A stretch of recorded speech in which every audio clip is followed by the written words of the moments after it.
A ver, para irnos familiarizando con este tema de conciliación extrajudicial, como les comenté, había la ley de conciliación y este es el reglamento de la ley de conciliación. El reglamento y el lineamiento de la ley de conciliación. El lineamiento es esta resolución, el 069-2016, con la directiva 1-2016, y en este lineamiento nos establecen, pues, qué materias son conciliables, por ejemplo, ¿no? Lo que vamos a hacer ahora es familiarizarnos con los términos o qué materias son conciliables. Lo que vamos a hacer es explicar, pues, qué materias son conciliables y distribuir las materias conciliables con cada uno de ustedes. En materia civil, ¿no? Entonces, ustedes saben de que con este programa del curso de conciliación, ustedes van a llevar conciliaciones en materia civil. Las materias de familia, estas materias de alimentos, gastos de embarazo, ellos solamente van a poder llevar una vez que lleven el programa especializado en familia, ¿no? Es, digamos, otro registro de conciliador. Lo primero es, el primer registro es el registro general para ser conciliador extrajudicial, y luego es el registro especializado en el asunto familiar, ¿no? Ese es el segundo módulo de los programas. Ahora, ¿qué materias conciliables son ellas? Por ejemplo, está la resolución de contrato, el incumplimiento de contrato, el otorgamiento de escritura pública, la rectificación de áreas y linderos. Esta norma está en su manual, en la parte de los lineamientos, en la página 287 del manual en adelante está este lineamiento. En ese lineamiento establece, pues, qué materias son conciliables y qué materias no son conciliables. El día de hoy también, pues, vamos a familiarizarnos con estas materias. Bueno, en esta sesión ya vamos a familiarizarnos con los términos al menos. Lo importante es que podamos saber qué materias son conciliables y qué materias no son conciliables, ¿no? Entonces, vamos a distribuirnos de la siguiente manera. A ver, Arelis, digamos, solo memorízate una materia conciliable, que es la resolución de contrato. Ya esa es la materia, digamos, Jacqueline Mabel. Sí, doctor. Va a ser la materia del incumplimiento de contrato. Ahorita vamos a explicar cada materia, ¿no? Y para que tengan ya una noción de una materia conciliable. El día de hoy tú vas a enterarte de lo que es el incumplimiento de contrato. Claudia Bendaño, otorgamiento de escritura pública, ¿ya? Gabriela Campos, rectificación de áreas y linderos. Leandro Carreño, ofrecimiento de pago. Shirley Díaz Valenzuela va a ser el desalojo por falta de pago. Blanca Flor va a ser el desalojo por ocupante precario. Vamos a seguir. Convali va a ser el desalojo por vencimiento de contrato. Silvia Girón Díaz va a ser la división y partición. Kevin Hoyos va a ser la indemnización por daños y perjuicios. Levi, el retracto. López Suárez, Cintia va a dar petición de herencia. Malqui Ángelo, el interdicto de retener.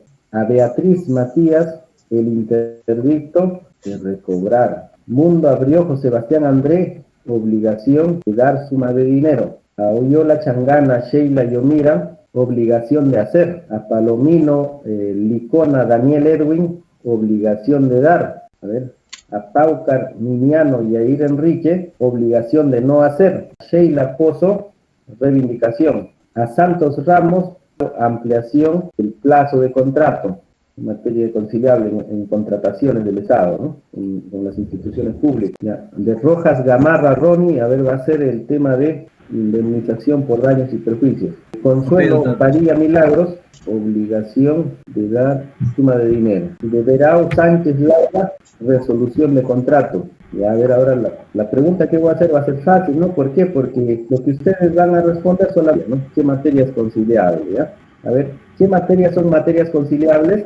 Obligación de la suma de dinero. Desalojo por falta de pago. Resolución de contrato. Otorgamiento de escritura pública. Otorgamiento de contrato. Obligación de hacer. Ofrecimiento de pago. Vencimiento de contrato. Indemnización por daños y perjuicios. La división y partición. Rectificación de áreas y linderos, ¿ya? Interdicto de recobrar, muy bien. Desalojo por vencimiento de contrato. Se dan cuenta que ahí pueden, digamos, ya familiarizarse con estas materias. Quizás algunos términos es la primera oportunidad que escuchamos. Sin embargo, estos temas son materias muy comunes en el proceso civil. Estas materias son las que resuelven los juzgados. Sin embargo, previo a ello, nosotros los conciliadores vamos a abordar esas materias en conciliación. El término a veces, el nombre es a veces complejo, ¿no? Pero en la práctica, cada materia, digamos, es muy sencilla, se puede entender fácilmente. Lo primero que vamos a hacer nosotros justamente es familiarizarnos con los nombres, ¿no?, de cada materia. Ahora ya sabemos los nombres de esas materias. Son las materias más frecuentes en conciliación. Vamos a explicar, pues, en qué consiste cada materia, ¿no? Más o menos para tener una noción de lo que vamos a aprender en este programa del curso de conciliación sobre las materias conciliables. Cuando te dicen materias conciliables, ya saben ustedes qué materias son materias conciliables, ¿ya? Ahora, ya saben que las materias son la resolución de contrato, el incumplimiento de contrato, el otorgamiento de escritura pública, la rectificación de áreas y linderos, el ofrecimiento de pago, el desalojo, la división y partición de inmuebles, la indemnización por daños y perjuicios, la indemnización por separación unilateral de unión de hecho. Por ejemplo, esta materia vamos a ver, alguien se me ha pasado, el retracto, la petición de herencia, el interdicto de retener y recobrar, la obligación de dar suma de dinero, la obligación de dar, de hacer y de no hacer son obligaciones generales, la reivindicación de inmuebles, la sentencia con condena a futuro, el pago de mejoras. Digamos, estas son materias conciliables. Ahora empezamos, ¿no? Aquí en el tema de por ejemplo, de las materias civiles, ¿qué es la resolución de contrato? La resolución busca dejar, dice, sin efecto extrajudicialmente un contrato válido por causal sobreviniente a su celebración que impide cumpla su finalidad. Vamos a empezar con el tema de la resolución de contrato. Esta materia de resolución de contrato, que es la primera materia, ¿en qué consiste la resolución de contrato? La resolución de contrato consiste cuando hay un contrato vigente entre dos personas, digamos, A y B han celebrado un contrato para edificación de una casa, ¿no?, por un año. Resolución de contrato se da cuando alguien incumple ese contrato, puede ser, digamos, la constructora que va a edificar esa casa, incumple con los plazos, por ejemplo, de entrega de la casa, o incumple con el avance en la obra. Al advertir ese incumplimiento, la otra parte puede solicitar la resolución. Es que ya no quiero trabajar contigo porque tú estás incumpliendo ese contrato. Les comento cada materia, les voy a comentar cada materia de conciliación. ¿Por qué? Porque más adelante, en el desarrollo del programa, las materias que justamente les hemos designado en este procedimiento, en esta sesión, van a ser las materias que ustedes van a desarrollar en casos de conciliación extrajudicial, ¿ya? Ustedes en ese caso, cuando digamos estas materias más adelante lo puedan desarrollar o van a armar su expediente, digamos, físico de esa materia conciliable, van a hacer pues la solicitud de conciliación, van a juntar ahí los documentos que corresponden a esa materia conciliable. Entonces ahí se les va a pedir de que ustedes pues van a ser los conciliadores en ese procedimiento. Y ustedes deben de conocer la materia, saber, digamos, de qué trata una resolución de contrato, de qué trata ese desalojo. Entonces, por ello es importante que nos familiaricemos con esa materia conciliable. Y las dudas que tengan sus colegas quizás van a compartir ustedes, porque ustedes se están abocando más a esa materia de conciliación. Al final, digamos, cada expediente que cada uno de ustedes va a elaborar, vamos a hacer sesiones simuladas de audiencias de conciliación, y esas audiencias de conciliación pues van a ser registradas en audio y video, y eso va a estar al alcance de todos sus colegas para que ustedes puedan compartir esas experiencias en cada materia conciliable.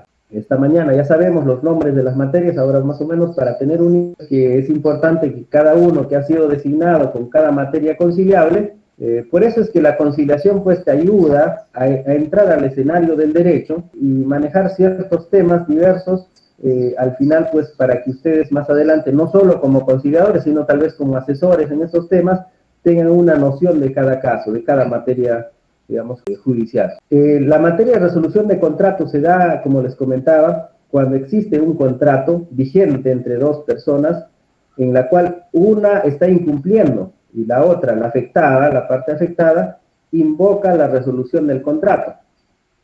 En el Código Civil señala de que la resolución de contrato puede ser por vía notarial o por vía judicial, dice, ¿no? Son dos caminos de la resolución de contrato. Si yo quiero resolver el contrato, puedo hacerlo con una carta notarial comunicando a la otra parte el fin de ese contrato. ¿Por qué? Por su incumplimiento, ¿no? Mira, ve, yo le he mandado a hacer una casa por un año, le he dado el adelanto del dinero, sin embargo ha pasado 6 meses y no hay ni un ladrillo en ese terreno. En consecuencia, yo no puedo seguirle, digamos, cumpliendo con pagos adicionales al no ver un avance en la obra. Derivado de ese incumplimiento, comunico la resolución del contrato y asimismo la devolución de la suma, digamos, dada en adelante, ¿no? Podría ser eso, por ejemplo, una causa, una circunstancia en la cual se resuelva un contrato, se pone fin a un contrato ante el incumplimiento de una de las partes. Por eso en resolución de contrato se dice la parte infiel del contrato, es que la otra parte decida separarse de la otra parte, se desvincula, pone fin a esa relación. Lo mismo es en el tema de las relaciones contractuales. La parte infiel al contrato, digamos, es la parte que incumple ese contrato, se dice en el ámbito del derecho, y la parte, digamos, que ha sido cumplidora, la que, digamos, ha estado respetando el contrato, invoca una resolución de contrato. Tiene dos caminos, le señalé, el camino de la vía notarial o la vía judicial. Y en el Código Civil han establecido, pues, estos caminos según se trate del caso, pero según cómo está redactado el contrato. Por eso es importante en resolución de contratos verificar cómo está redactado el contrato. Y hay dos tipos de contratos, pues. Los contratos justamente que contienen cláusulas, esos puntos, esos acuerdos que tienen el contrato se llaman cláusula, ¿no? Hay contratos de 50, 100 hojas, y dentro de esos contratos, pues, resolutiva y sin cláusula resolutiva. Ustedes han escuchado alguna oportunidad cuando verifican en los contratos, señalan, ¿no? Monto de la contraprestación, plazo de vigencia del contrato, y ahí también hay una que dice, ¿no? Cláusulas de resolución de contrato. Es decir, esa cláusula establece en qué supuestos, en qué casos quedará resuelto el contrato de pleno derecho. Una conocida tienda de Azaleia. Hubo un incendio en el centro de Lima, y pues esta tienda, toda su mercadería en esa tienda fueron afectados por este incendio. Ahí sucedió un caso de resolución de contrato. ¿Qué sucedía? Que Azaleia, una corporación muy grande, había celebrado un contrato de arrendamiento con un señor quien, digamos, era el administrador de ese bien, el arrendador de ese bien. Este es un negocio muy común, digamos, hoy en día, ¿no? Y muy rentable también. Digamos, ustedes son ese arrendador de ese bien. ¿Ustedes qué hacen? No tienen el bien, no tienen la propiedad, pero ven una casa antigua en una ciudad, ¿no? Se arriendan esa casa a un precio, digamos, esta era una casona antigua, pues, se arrendó este señor muy hábil, vio que la casa, digamos, era antigua, estaba descuidada por sus dueños, le dijo, arriéndenme, pero denme facultades para subarrendar. Aceptaron los dueños, se le pagaba $1,500 mensuales a los dueños del arrendamiento, pero el centro de Lima arrendó. Les comentaba el tema de la resolución de contrato, ¿no? En estos casos pasan, digamos, situaciones en las cuales se tiene que poner fin al contrato, y había una modalidad de contrato que se llaman contratos con cláusulas resolutivas y contratos sin cláusula resolutiva. Los contratos con cláusulas resolutivas son contratos que contienen dentro del contenido una cláusula que dice, cláusula de resolución de contrato, dice eso, ¿no? Esa cláusula dice lo siguiente, se pondrá fin a este contrato en los siguientes supuestos, dice. Por ejemplo, ¿no? Puede ser un supuesto. El contrato, digamos, quedará resuelto en caso que el arrendador o en caso que el arrendatario incumpla el pago, digamos, de la suma de dinero, cumpla o no, digamos, en parte o en el total de, digamos, del pago de arrendamiento en un máximo de 2 meses y 15 días. Ese es un supuesto, ¿no? En el supuesto en que el bien, digamos, materia de arrendamiento, era, digamos, o sucediera un incendio, por ejemplo, quedará resuelto ese contrato. Sería un supuesto también. Y justamente un supuesto en el contrato que les comento de Azaleia era pues que esta corporación Azaleia, de que iba a quedar resuelto el contrato en caso de incendio del inmueble. ¿Qué pasó? Sucedió el incendio casualmente. Se quemó la tienda y ellos iban a pagar a esta persona que había hecho mejoras y es el subarrendador, ¿no? El que cobraba, digamos, a Azaleia la suma de $8,000 mensuales. Mira, él pagaba por el bien que era antiguo, descuidado, $1,500 y le había arrendado el inmueble. Él lo arrendó el año 2015. Hasta el 2018 había cobrado $8,000 mensuales. Era muy rentable para él. Sin embargo, para su mala suerte, se quemó el inmueble, ¿no? Y Azalea, ¿qué dijo? Señor, yo no le voy a pagar más arrendamiento. ¿Por qué? Porque mi cláusula resolutiva en mi contrato dice se pone fin al contrato. ¿Por qué? En caso de incendio. Esos son contratos con cláusulas resolutivas, ¿no? Que tú pactas previamente con la otra parte en qué casos va a ponerse fin a ese contrato. Ese es, digamos, un contrato con cláusula resolutiva. Entonces, un contrato sin cláusula resolutiva es común los contratos que muchas veces hacemos, no verificamos, digamos, si tengan estas cláusulas o no, son contratos simples muchas veces, ¿no? En la cual no hay supuesto de resolución de contrato o de fin de contrato. En ese tipo de contratos sí es necesario que se resuelva vía judicial. Los contratos con cláusulas resolutivas, basta que tú comuniques notarialmente a la otra parte el incumplimiento de esa cláusula, quedará resuelto el contrato a partir de esa comunicación. Ya no tendrás obligación con la otra parte. Uno se resuelve al momento de comunicar con la carta notarial y el otro se resuelve al momento que el juez emita una sentencia. Por eso es conveniente en muchos contratos que incorporen esta cláusula, ¿no? La cláusula de resolución de contratos, y establezcan en qué supuestos quedará sin efecto ese contrato. Entonces, sin embargo, esta materia judicial es obligatorio conciliar previamente. Entonces, en el centro de conciliación, la persona que va a reclamar, digamos, o solicitar la resolución de contrato va a ser el solicitante, y esta persona va a invitar a la otra parte que participa o que es parte de este contrato, ¿no? Esa es la materia de resolución de contrato. ¿Tu finalidad cuál es?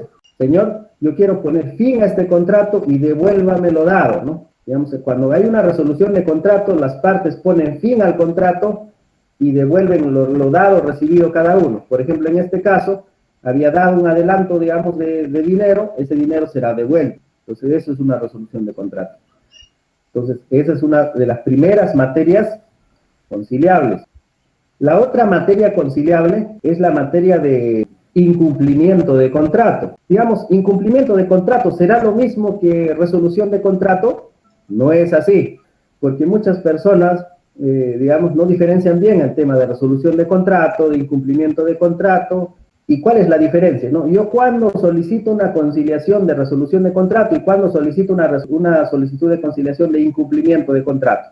La resolución de contrato, su finalidad es poner fin al contrato. Ya no quiero trabajar con la otra parte. En cambio, el incumplimiento de contrato, no, ahí no busca el fin del contrato. El contrato puede seguir vigente, no hay problema. Lo que se busca en el contrato es cobrar las penalidades del contrato. Ustedes han visto penalidades en los contratos. ¿Qué dice, no? En caso de incumplimiento del plazo de entrega del bien, se cobrará una penalidad de 100 soles diarios. El contrato está vigente. Lo que yo cuando voy a un centro de conciliación pido que me paguen las penalidades de ese contrato porque hasta la fecha no me ha devuelto el inmueble. Quiero que me cumpla con pagar las penalidades.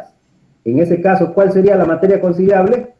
La materia sería el incumplimiento del contrato. Entonces el juez, cuando llega a la vía judicial, no se resuelve esto en conciliación, el juez ¿qué va a determinar? Hubo incumplimiento de contrato, en consecuencia, se ordenará el pago de las penalidades. Contrato. Siempre va a haber penalidades que pagar, sanciones que hacer cumplir en este caso, ¿no?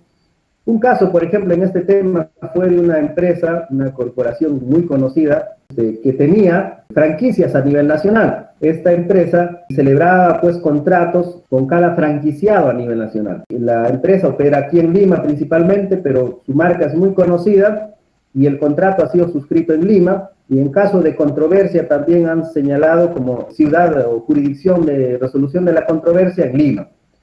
Entonces invitó a 50 franquiciados a conciliación extrajudicial. Con los 50 franquiciados les invitó digamos, a la conciliación extrajudicial por incumplimiento de contrato. ¿Qué pasaba? Para ser nosotros socios de esta franquicia, una grande franquicia, se establecía en el contrato lo siguiente: firmado el contrato de franquicia, en un plazo no mayor de 3 meses, estas franquicias pues habían celebrado el contrato y pasó los 3 meses y 50 franquicias no habían cumplido con pagar los $50,000, habían pagado $20,000, $30,000, no habían pagado, digamos, el monto total. Pero al final del contrato decía penalidades, en caso que no se pague el derecho de franquicia en el plazo, digamos, convenido, la penalidad será de que se pague el doble del derecho. ¿Cuánto era la penalidad? Si era $50,000, su sanción fue el doble, ¿no? el doble es $100.000. Entonces, esta empresa lo que empezó a cobrarles es las penalidades a todos estos franquiciados. Entonces, ¿ahí qué materia opera? ¿Obligación de dar su dinero? No, lo que opera ahí es incumplimiento de contrato. Entonces, si se van a la sede judicial, el juez va a verificar realmente si hubo incumplimiento de contrato. Si hubo incumplimiento, va a ordenar que se paguen las penalidades. Esa es una materia de incumplimiento de contrato. Yo puedo pedir ahí indemnización, doctor, dicen otros, ¿no? ¿Por qué? Porque la empresa se ha visto afectada por ese incumplimiento, y ese es el error de muchos abogados. Ahí no puedes pedir indemnización. ¿Qué dice la norma? ¿Qué dice la jurisprudencia, por ejemplo? Si tú has pactado en un contrato penalidades, no puedes pedir indemnización a futuro, porque se supone que esa penalidad, resarcimiento económico a futuro en caso, o es como una indemnización pactada ya a futuro. En caso que tú incumples, me indemnizarás de la siguiente manera, bajo esa lógica de perjuicio. La indemnización se pide siempre y cuando tú no hayas pactado penalidades en el contrato. Y este caso, pues es muy frecuente que en muchos procesos se caen porque el abogado no verificó en ese contrato que sí habían pactado penalidad de las partes. Por eso el tema de incumplimiento de contrato también es un tema interesante, siendo el contrato la ley entre las partes, ¿no? Es, digamos, en el acto jurídico es uno de los documentos o actos más complejos y más amplios de desarrollarse también. Otra materia, el otorgamiento de escritura pública. El otorgamiento también es materia conciliable. ¿En qué consiste el otorgamiento? Cuando alguna vez nos dicen otorgamiento de escritura pública, ¿qué es eso? ¿Es una carta? ¿Es algo público? ¿Qué es eso de otorgamiento? El otorgamiento de escritura pública, ustedes han escuchado la escritura pública. La escritura pública es un documento eminentemente, el notario elabora la escritura pública. De cualquier acto jurídico, muchos actos jurídicos se establece una escritura pública. Ustedes han visto un testimonio que dice, digamos, en la notaría, justamente el notario es la persona o el funcionario público que elabora las escrituras públicas. Entonces, ¿qué sucede? El otorgamiento de escritura pública es muy común en muchas ciudades, más aún con el tema de la compra y venta de terrenos, por ejemplo, ¿no? Cuando ustedes compran un terreno, una propiedad, una casa, lo primero, el documento primero que suscriben las partes es una minuta con firma de abogado, ¿no? Ahí firman las partes y su abogado, es la minuta de compra-venta, por ejemplo. Esa minuta de compra-venta es el primer documento que firman las partes al momento de adquirir una propiedad. Sin embargo, ustedes verifican, digamos, en registros públicos, si ya esa venta ya se inscribió, no va a figurar su nombre como nuevo propietario. ¿Por qué? Porque todavía no han firmado la escritura pública. Porque después de firmar la minuta, cuando hacen una compra-venta, ¿qué hacen ustedes? Van a la notaría. En la notaría suscriben un documento que se llama la escritura pública de compra-venta. El notario, digamos, es el quien elabora esa escritura en base a la minuta de compra-venta. Entonces, firman las partes esa escritura y eso se eleva a registros públicos. Desde que se firma esa escritura de compra-venta, el documento de la minuta, que era un documento privado, se convierte en un documento público al suscribirse la escritura pública, porque la escritura pública es un documento público, la minuta es un documento privado. Entonces, ¿cuál tiene más valor o más seguridad jurídica? Es la escritura pública, porque ya justamente interviene el notario quien da fe de este acto jurídico. Entonces, esa escritura pública, el notario emite un parte notarial y lo eleva a registros públicos. Y entonces ahí, pues en registros públicos, en un plazo promedio de 15 días, la propiedad figurará ya a nombre del comprador, de la persona que adquirió el bien. Sin embargo, en muchos casos este procedimiento no se hace por muchos factores. Si yo les pregunto aquí en el grupo, por ejemplo, ¿quién tiene la propiedad de sus inmuebles? ¿Propietario real de sus padres o de ustedes? A ver, ¿quiénes tienen título de propiedad inscrito en registros públicos? Sí.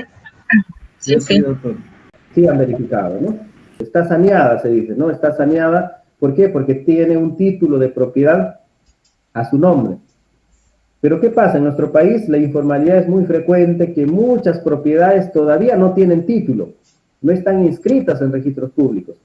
Y eso a veces es muy riesgoso, ¿por qué? Porque, digamos, quizás no hicieron la compra o el trámite completo en la compra-venta, o, por ejemplo, adquirieron un departamento, ¿no? Esto es frecuente, muchas veces adquieren un departamento a 20 años. ¿Y qué dice? Con la inmobiliaria suscriben un contrato privado, una minuta de compra-venta. Y en la minuta señala, cuando cancele el valor del departamento, se suscribirá la escritura pública.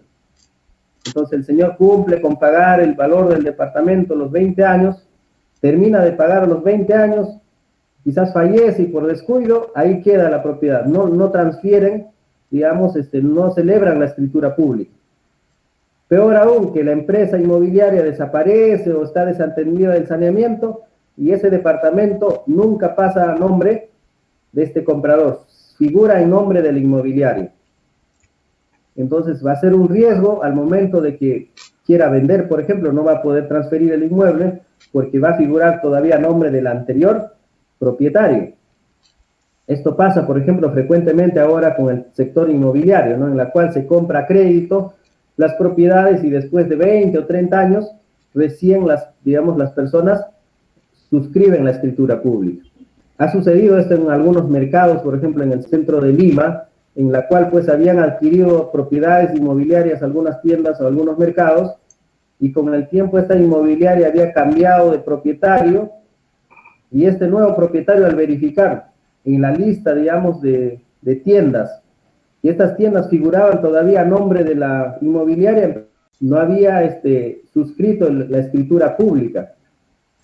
¿Y qué pasa? El vendedor no quiere ir a la notaría a firmar la escritura pública. El comprador tiene digamos, la necesidad de recurrir a un centro de conciliación por otorgamiento de escritura pública, o el juez, digamos, en el fallo final, va a requerir que cumpla con suscribir en nombre de él, y así concluye el proceso de otorgamiento de escritura pública, ¿no? Entonces, por eso ese tema de otorgamiento también es muy frecuente en nuestro país, por los problemas de saneamiento registral que existen y la informalidad que existe en muchas propiedades.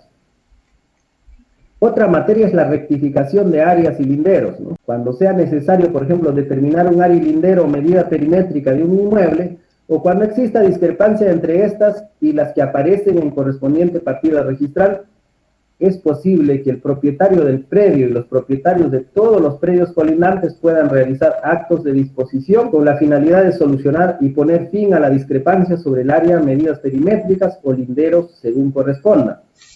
Esto, por ejemplo, pasa con los vecinos, ¿no? Ustedes han tenido, seguro alguna vez han visto un problema entre vecinos, el tema de rectificación de áreas y linderos, más aún en las ciudades, ¿no? Que el vecino, como tu terreno estuvo abandonado un buen tiempo, el vecino aprovechó que el colindante no estaba ahí y se pasó 20 centímetros de la propiedad. O en algunos casos, 1 metro de la propiedad, ¿no? Se pasó 1 metro, pero es 1 metro. De fondo es 20 metros. ¿Y a cuántos metros se ha pasado? 20 metros. Tú compras la propiedad, solo quedaron 180 metros. ¿Y dónde están los otros 20 metros? El vecino colindante ha construido su casa ahí de 10 pisos. Ahora la pregunta es, ¿qué hago? Yo en el título de propiedad en registros públicos tengo 200 metros, pero en la realidad solamente tengo 180 metros. Ahí se encuentra en un inconveniente, ¿no? El tema de rectificación de áreas y linderos, por ejemplo, puede ser, o el tema accesorio de accesión a construcción o edificación de mala fe, pues, ¿no? Porque alguien que construye sobre tu propiedad está, digamos, edificando de mala fe sin la autorización del propietario. Y esto es un lío de vecinos muy frecuente, el tema de linderos, ¿no? O el tema de terrenos de agrícolas, por ejemplo, los linderos, las áreas. Y aquí se van, pues, a litigios judiciales. También el tema de rectificación es materia conciliable, ¿no? Doctor, disculpe. Sí, le escucho. Tengo una duda, porque hay veces que, por ejemplo, la SUNAR coge tu terreno para la creación de pistas o autopistas nuevas y te bonifica otro terreno con las mismas dimensiones en otro lugar, o te da beneficio de dinero, ¿no? Eso también está dentro del marco de la conciliación. Afectaciones cuando hay Claro, exacto. Cuando el Estado coge tu propiedad para hacer un beneficio público, digamos, creación de autopistas. Ya, claro, ahí hay un procedimiento ya administrativo, ¿no? En el cual, digamos, se valoriza el inmueble. Ahí lo que podrías solicitar cualquier tema sería la indemnización, por ejemplo, en caso que el inmueble o el bien que, digamos, se te ha dado a cambio, permuta, digamos, respecto a esa propiedad equivalente a la misma, ¿no?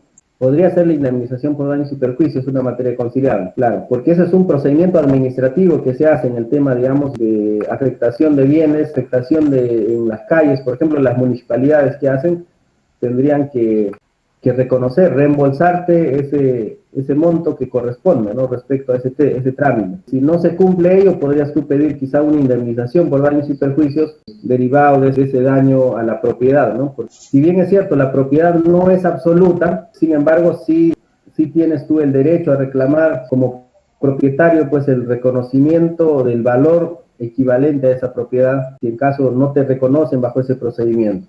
Sí, o sea, las materias de conciliación son, digamos, varias. De esas materias se eligen de acuerdo a la circunstancia, de acuerdo al conflicto, se elige qué materia se adecua al caso. Doctor, una pregunta. ¿Qué pasa si la municipalidad coge una parte para la fiesta, pero no está inscrita en registro público, solamente un documento privado? Ahí podría reclamar también. El tema es de que ustedes, cuando verifican, por ejemplo, hay propiedades no inscritas, incluso la Panamericana, por ejemplo, reconoce el derecho, otras obras, a ciertas propiedades no inscritas. Sin embargo, va a ser más complejo acreditar, pues, que tu propiedad tiene esos linderos, esos límites, ¿no? A diferencia de que cuando tú ya tienes inscrita la propiedad, de reclamar, tú podrías reclamar igualmente, pero el tema, digamos, de amparo de ese derecho, o que te reconozcan ese derecho, es mucho más complicado, más complejo. De todas maneras, el juez va a amparar ese derecho, porque hay un hecho irrefutable, que tu propiedad públicamente está registrada con un determinado área. Por eso es importante la formalización de las propiedades. Ya ustedes pueden reclamar también una indemnización en ese caso, ¿no? Porque, digamos, cualquier afectación frente a un bien, un patrimonio de un bien privado, inscrito o no inscrito, también tiene el derecho al resarcimiento de una entidad. Entonces, lo que sí deberían de es acreditar con una serie de documentos. Ahora, para el tema de la indemnización, por ejemplo, hay plazos, ¿no? Si ustedes, digamos, ese hecho ha pasado hace 5 años, quizás ya estás fuera de un plazo, porque indemnización por responsabilidad civil extracontractual, según el Código Civil, el artículo 4001 del Código Civil, señala, pues, de que prescribe en los 2 años. O sea, tú tienes 2 años para reclamar. En ese lapso, si no haces un reclamo, ya sea de conciliación y judicial, se caduca el derecho, ¿no?, a reclamar. Prescribe el derecho. Por eso es importante tomar en cuenta. Tú no puedes pedir una indemnización de hace 20 años de la afectación, sino si es un lapso no mayor a los 2 años, sí puedes reclamar ahora, ¿no? Ahora, si es un tema contractual, sí, tu indemnización puedes pedirlo de un plazo mayor. Por ejemplo, si es una deuda, digamos, o un incumplimiento de hace 10 años, en ese lapso sí puedes reclamar una indemnización. Pero cuando es extracontractual, solamente te da la ley un plazo máximo de 2 años. A ver, vamos a seguir con el tema de ofrecimiento de pago. Sería interesante que todos ofrezcan pagar, todos los deudores. Pero hay casos en los cuales se presenta, pues, que una persona no acepta recibir el pago, es decir, no está de acuerdo con el pago, por algún factor. Por ejemplo, una empresa de libros familiar de 4 hermanos que tenía un patrimonio, digamos, cuantioso. Una vez que esta empresa, digamos, cambia de gerencia, uno de los hermanos pide un préstamo a esta empresa familiar, ¿no? Y crea otra empresa. Una empresa ya no del sector, digamos, del libro, sino en un sector de exportación de productos agrícolas, a la agroexportación. Para ello pide un préstamo de 2 millones de soles a la otra empresa familiar. Y todos los socios aceptan el préstamo, y, digamos, el préstamo se celebra el año 2012, de 2 millones de soles. Pasa el tiempo, digamos, esta empresa agroexportadora crece, empieza a exportar palmas aceiteras al extranjero, pasa el plazo pactado para la devolución del plazo, y ellos ofrecen pagar, pues, a la primera empresa la deuda de los 2 millones. Sin embargo, ahora había cambiado de gerencia esta otra empresa. Y ellos, ¿qué dicen, no? Mira, la verdad es de que tu empresa agroexportadora te está yendo muy bien, ha crecido, y lo conveniente sería que nos pagues no solo los 2 millones de soles, sino nos pagues también una cierta cantidad de intereses del capital de la empresa, porque 2 millones es una suma importante que has utilizado durante esos 8 años y te has beneficiado tú, pues, no, como uno de los socios. Pero requerimos que nosotros también seamos beneficiados con ese crecimiento económico. Sin embargo, la empresa agroexportadora dice que no, El pacto fue de que el préstamo de los 2 millones iba a ser sin interés alguno. Por supuesto, pues yo estoy deseoso de pagarles, sin embargo la otra persona o la empresa se negaba a recibir el pago. En esos casos, lo que se hace es el ofrecimiento de pago, ¿no? Es decir, tú ofreces pagar una deuda, tú como deudor ofreces pagar una deuda en caso que la otra parte no quiere recibirte el pago. Entonces, paso 1 es primero ir a un centro de conciliación. Si en el centro de conciliación se resuelve la controversia, ahí queda el tema, ¿no? Si no se resuelve en el centro de conciliación, ya no hay acuerdo, lo que va a hacer esta empresa deudora es consignarle judicialmente esa suma, digamos, en el Banco de la Nación, y el juez, digamos, va a verificar depositada y lo va a consignar a favor del acreedor.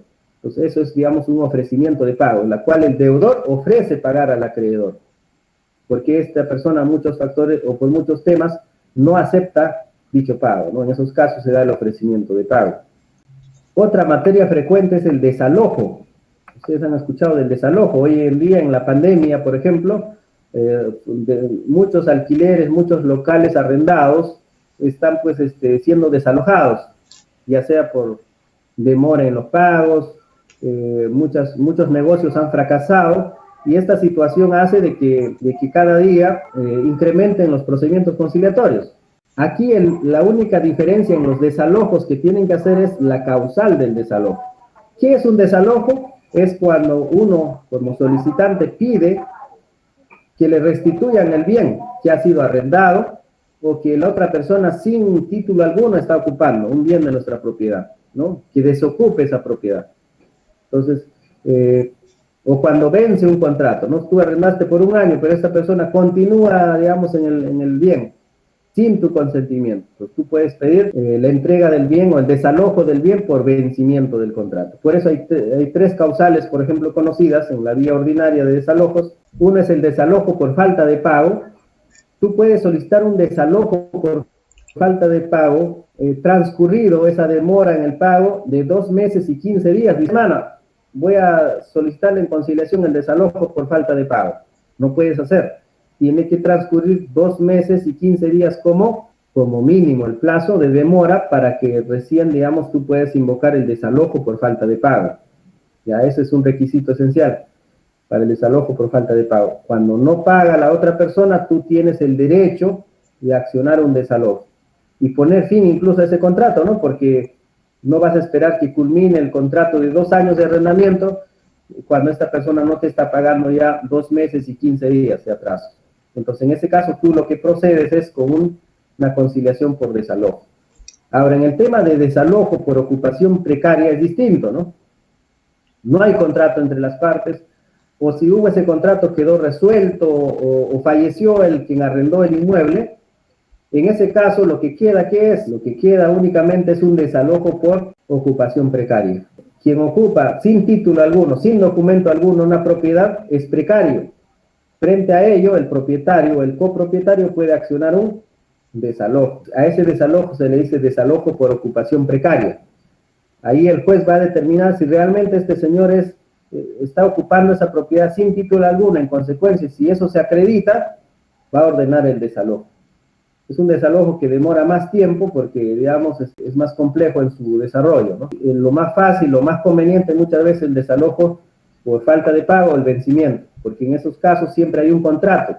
Sin embargo, en el precario muchas veces no hay un contrato que lo vincule a las partes, ¿no? En ese caso demora más el desalojo. Esos son los desalojos, digamos, como materias conciliables en el marco, digamos, de la conciliación extrajudicial. También hay desalojos que se denominan express, ¿no? Los desalojos con cláusula de allanamiento, se dice, ¿no? Estos desalojos, hay un acuerdo plenario que dice los desalojos en la cual tengan cláusula de allanamiento no requieren agotarse la vía conciliatoria.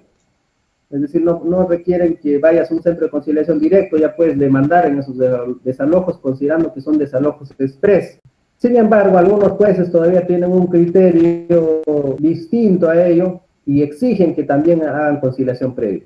¿Cuál es la recomendación? Siempre en cualquier tipo de desalojos hagan la conciliación previa para que al final no pierdan mucho el tiempo al momento de demandar, puesto que los jueces en estos temas a veces tienen criterios opuestos al momento de admitirte la demanda. ¿no? Preferible que agotes la vía conciliatoria, acredites que has intentado conciliar con la otra parte y no se ha frustrado esa conciliación, en consecuencia ya que judicialmente se resuelve el caso. Otra materia de conciliación es la división y partición de inmuebles, ¿no? La división y partición de inmuebles también es una materia conciliable muy frecuente, ¿ya? Ustedes en alguna oportunidad también van a estar involucrados en este tema de conciliación, en el tema de las herencias. Cuando las personas reciben una propiedad o adquieren una propiedad por herencia, por lo general son varios hermanos. Entonces estos hermanos se hacen copropietarios, ¿no?, de esos bienes. Es decir, todos son propietarios de esos bienes, todos tienen derechos sobre esos bienes, a eso se dice copropietarios. Pero estos copropietarios pueden decidir en determinado momento hacer la división y partición de los inmuebles. ¿Por qué viene del término división y partición? La división es idealmente cuánto le correspondería a cada hijo.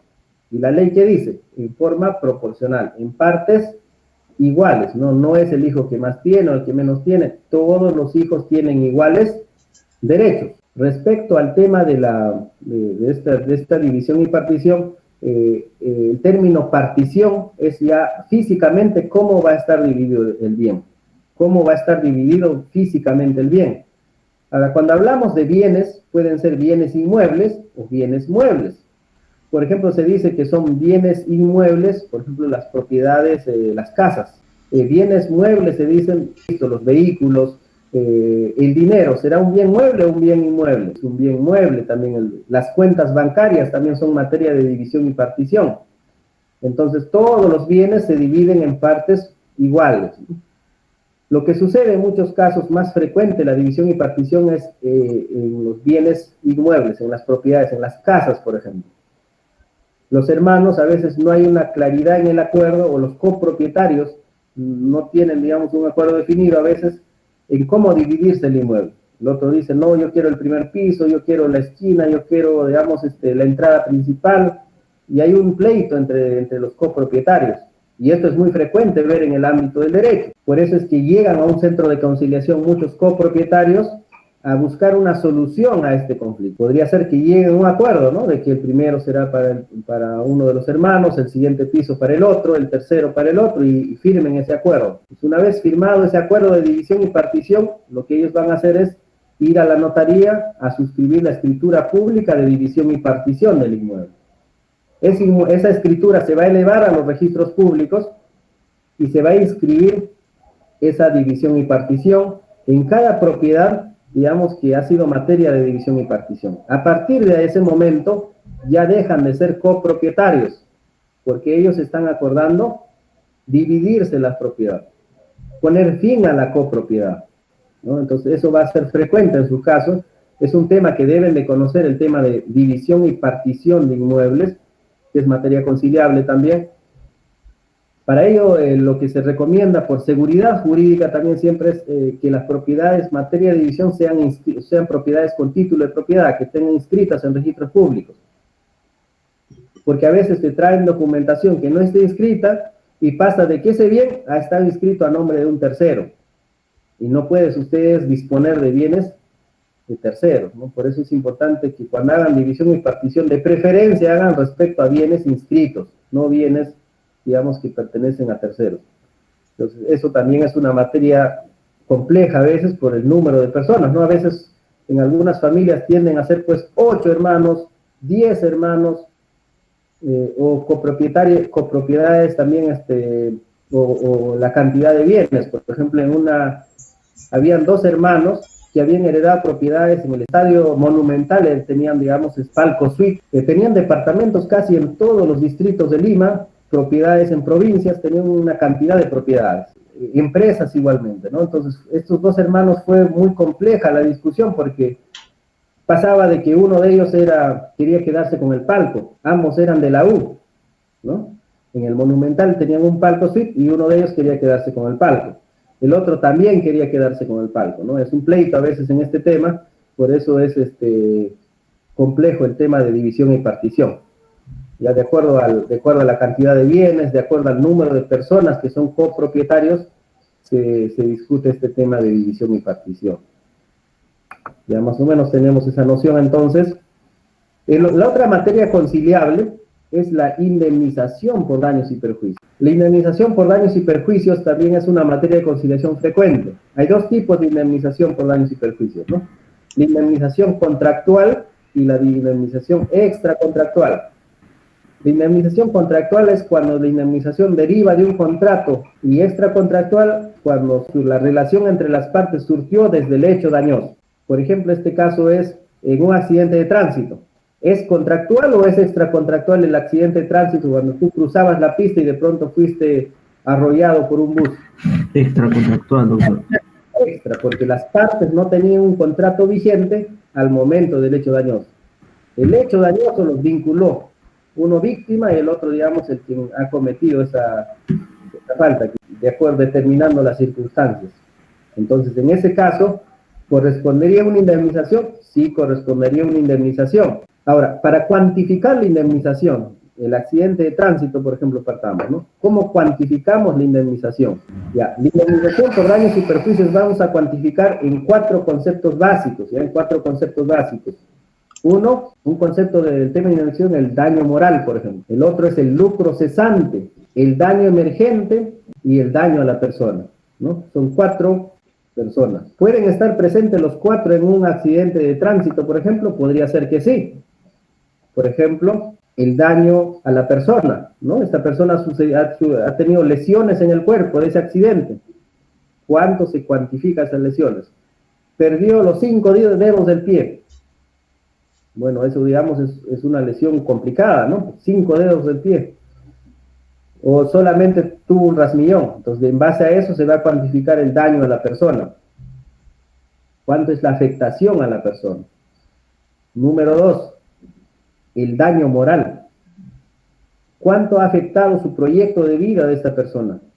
Por ejemplo, esta persona justamente iba, digamos, a celebrar su boda el 25 de diciembre. Sin embargo, por este accidente, él va a estar hospitalizado hasta ese día. En consecuencia, está frustrando un proyecto de vida, que es, digamos, celebrar su matrimonio. Entonces, hay un daño moral. Y quizás tuvo un accidente y se malogró el rostro y la esposa ya no quiere casarse con él. Entonces, hay un daño moral también, ¿no? Por su imagen. Pues va a depender por eso ese daño moral de cuánto es la afectación en su proyecto de vida, por ejemplo. El lucro cesante, quizás esta persona era un docente, ¿no? O era un chofer, o tenía una actividad, digamos, vinculada al ejercicio de la abogacía. El resultado de este accidente no va a poder ejercer dicha profesión o dicha actividad, en consecuencia va a dejar de percibir tus ingresos o remuneraciones, no es el lucro cesante, lo que tú dejas de percibir durante ese hecho dañoso. Ahora, por otro lado es el daño emergente.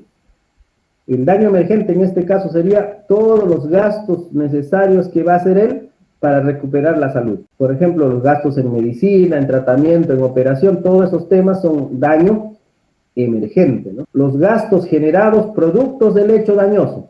Se cuantifican, la suma de todo ello es el monto de la indemnización por daños y perjuicios.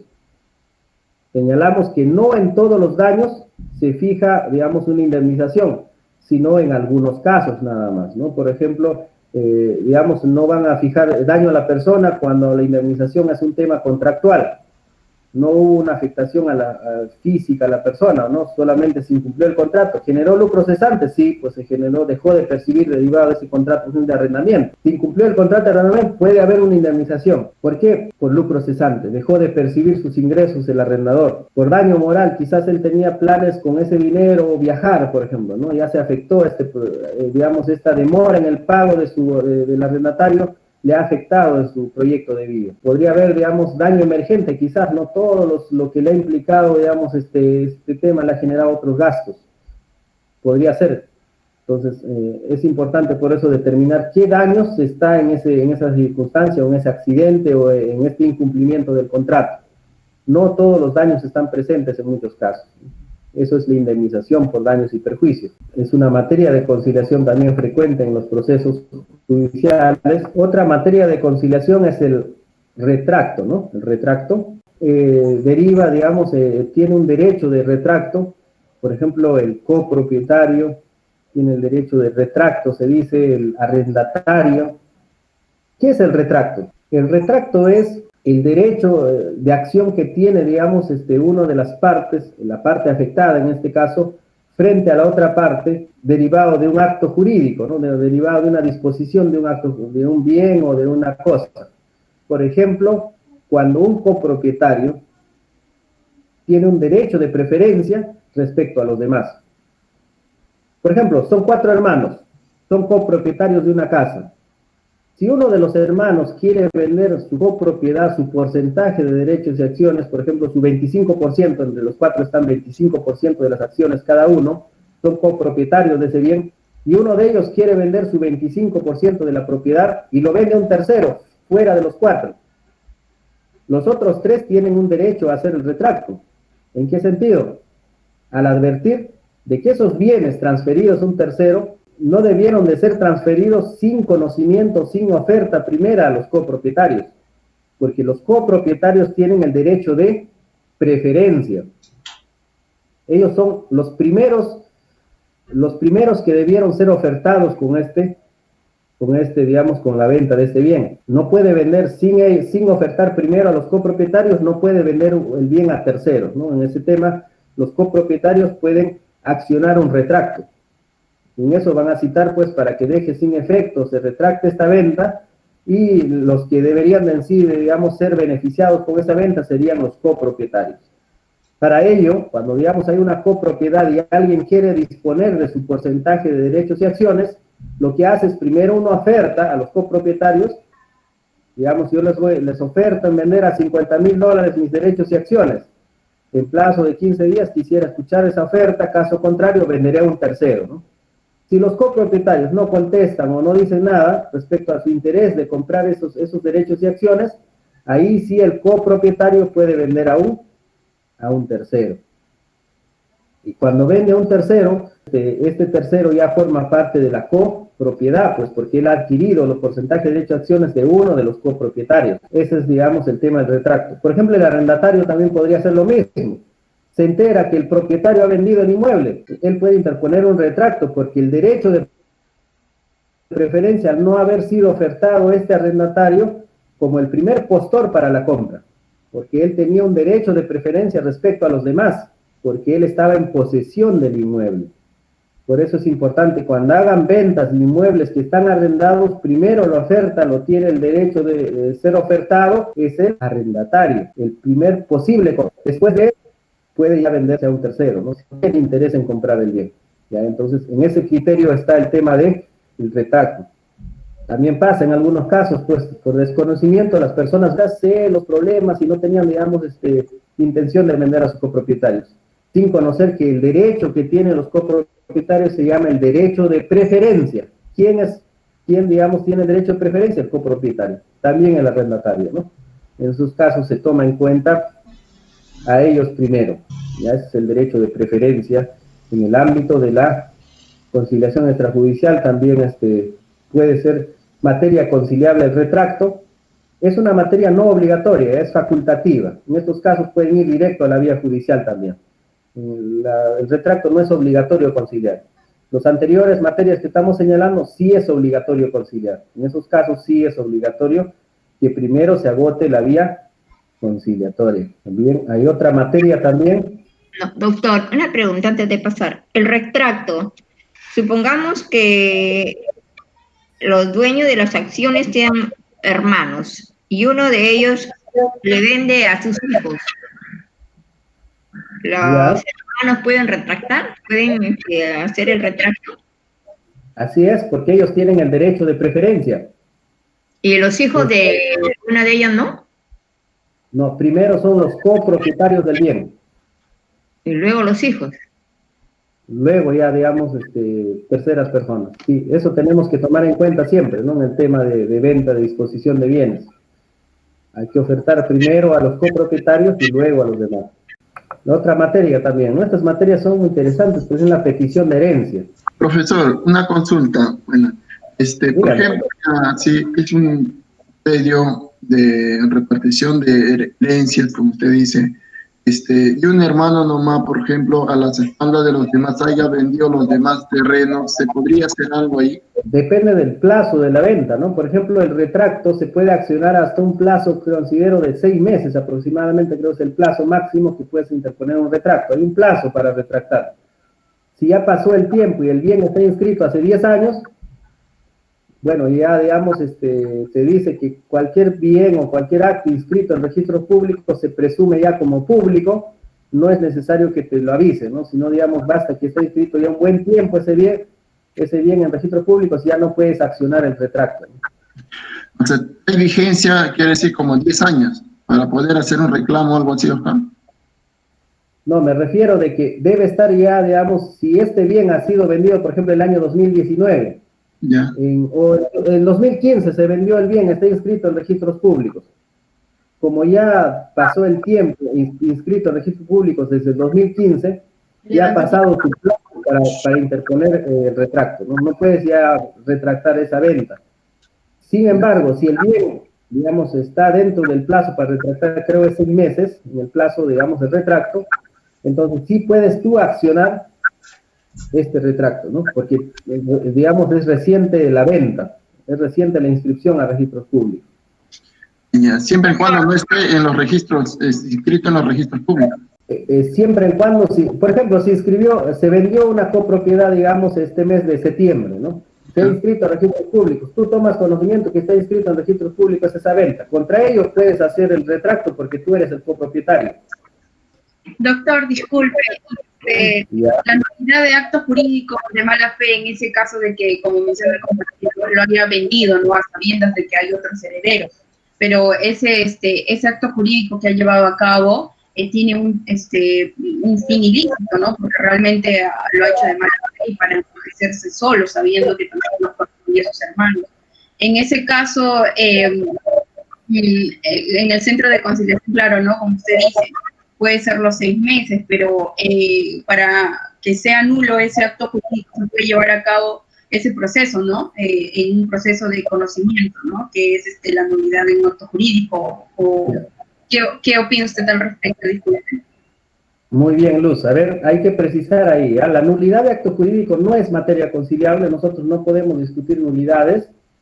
El supuesto para la nulidad es que no cumpla con los requisitos esenciales del acto jurídico, lo que justamente estábamos desarrollando ayer.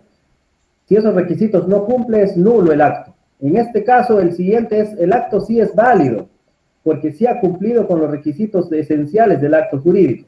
Lo que sí ha pasado es que no ha respetado el derecho de preferencia de los otros hermanos. Es decir, él no ha vendido todo el bien, toda la herencia, toda la copropiedad no ha vendido. Solamente le ha vendido su porcentaje que le corresponde, su 25%. Entonces, él vende su 25%. Sin embargo, lo que él no ha hecho en este proceso es lo que exige la ley, respetar el derecho de preferencia. No ha respetado que la preferencia de la venta de su porcentaje de acciones, de derechos y acciones, era primero a sus copropietarios. Y luego de ofertar a sus copropietarios, ellos no quieren comprar esos derechos y acciones, ahí sí lo puede vender a un tercero. Lo puede vender a un tercero. Sin embargo, en este caso, esta persona, sin consultar a ellos, ha vendido. Ahí accionas mediante una nulidad, no, mediante un retracto accionas ahí, porque el acto está hecho bien, digamos, cumple con los requisitos esenciales. Lo que no cumple es respecto al derecho de preferencia. Cuando se vulnera ese derecho de preferencia, se acciona con el retracto, ¿ya? Cuando no cumple requisitos esenciales el acto jurídico, se acciona mediante una nulidad. Pero cuando este tema es más que todo derechos de preferencia, se acciona mediante un retracto, ¿no? Para que esa venta, el juzgado determine, digamos, el retracto de esa venta y el derecho de preferencia en la compra lo tengan los copropietarios o el arrendatario, por ejemplo. Ya, en ese supuesto. ¿Ya? Son supuestos distintos. Si hubiese vendido todo el bien, no solo su porcentaje, por ejemplo, lo hubiera vendido todo lo que le corresponde también a sus hermanos, allí sí incurría a un vicio de los requisitos de un acto jurídico. Por ejemplo, si hubiera vendido todo y el bien está inscrito, no podría, digamos, vender válidamente. La notaría no podría aceptar esa venta porque el bien figuraría en propiedad Hubiera vendido con una compra-venta privada. Claro, ahí sí podría tener nulidad esa venta porque el bien figura inscrito a nombre de varios copropietarios, ¿no? Entonces sí podría ser ahí, digamos, cumplir con otros supuestos. Ok, doctor, gracias. Ya, Luz. Pero el retracto, doctor, ellos sabían ya de esa venta y al año hicieron el retracto, pero ya lo hicieron a través del Poder Judicial, anulación de acto jurídico. Si se han pasado el plazo para el retracto, pues no van a poder, digamos, accionar judicialmente, ¿no? Si el plazo se ha vencido, ya no. Ahora, si, digamos, hay requisitos, hay, digamos, temas que puedan hacer la nulidad, considero de que no se va a configurar la nulidad porque la venta ha sido válida. Por eso es que ampara el derecho, se pierde, prescribe ese derecho de acción de retracto. Esa venta queda como válida. Ya no va a recaer la nulidad ni ningún efecto. ¿Por qué? Porque justamente no accionaste en tu oportunidad con el tema del retracto. Claro, está inscrita en registros públicos. Primero mi madre me vende sus acciones. ¿Ya? Luego de 5 años yo le vendo a mis hijos. ¿Ya? Y luego ellos han hecho un juicio y luego no convencidos ahora está en la Suprema. Porque se me tomó en cuenta en la Corte Superior de Piura, Estado, y luego ha pasado ya a Lima. Ya, en primera, ¿qué ha resultado? ¿Fundada o infundada la demanda? La primera fundada, salió otra segunda fundada, salió otra tercera a favor mío, pero a mis hijos no, y ellos han apelado a la Suprema de Lima para que luego la mía sea anulada. Ya, es muy difícil que en la Suprema sea, digamos, amparado ese derecho, considerando que en sala ha sido, digamos, advertido, ¿no? Por ejemplo, en el caso de aquí ya se está discutiendo ya esa venta imagino, entre tu mamá y tu persona. No se está discutiendo, digamos, una venta de ti a tus hijos, ¿no? Digamos, en este caso sería ver el caso de qué bien se ha tratado, Blanca. Sí, pero lo ha hecho. Lo que compraste de tu madre. Lo ha hecho uno de mis hermanos. Mi madre ya tiene 80 años, pero así le ha sacado un poder y con ese poder es que él ha hecho todo ese juicio. Ya, en representación de tu madre te ha demandado. Sí, pero mi madre decía que ella no tenía conocimiento, pero mi madre en estos momentos, ella ya no puede, ya no está en condiciones para poder retractar a mi hermano porque ya no razona, ya no tiene, psicológicamente no está bien. Claro, ahí tendrían que ver en este supuesto, ya está discutiendo también la capacidad de la persona, ¿no? Entonces, sería bueno saber qué argumento es lo que tu hermano ha planteado en esa nulidad de acto jurídico para que interponga. Pero, digamos, como comentábamos nosotros, la nulidad del acto jurídico no es materia conciliable. Esa nulidad ya se discute en la sede judicial necesariamente. Lo que en conciliación se discute sí es el retracto, que es un tema distinto, ¿no? Una materia distinta. Ya, muy bien. Vamos a cerrar esta sesión de la mañana. Espero que haya sido una jornada interesante. Me ha gustado la participación de ustedes en esta sesión, puesto que estos temas son muy prácticos, lo que van a abordar ustedes en el trámite de conciliación extrajudicial. De todas maneras, estas materias vamos a ampliar más adelante con más profundidad en cada materia. Lo que ahora estamos dando es, digamos, los conceptos generales, básicos, esenciales, para que ustedes tengan una noción de las materias conciliables.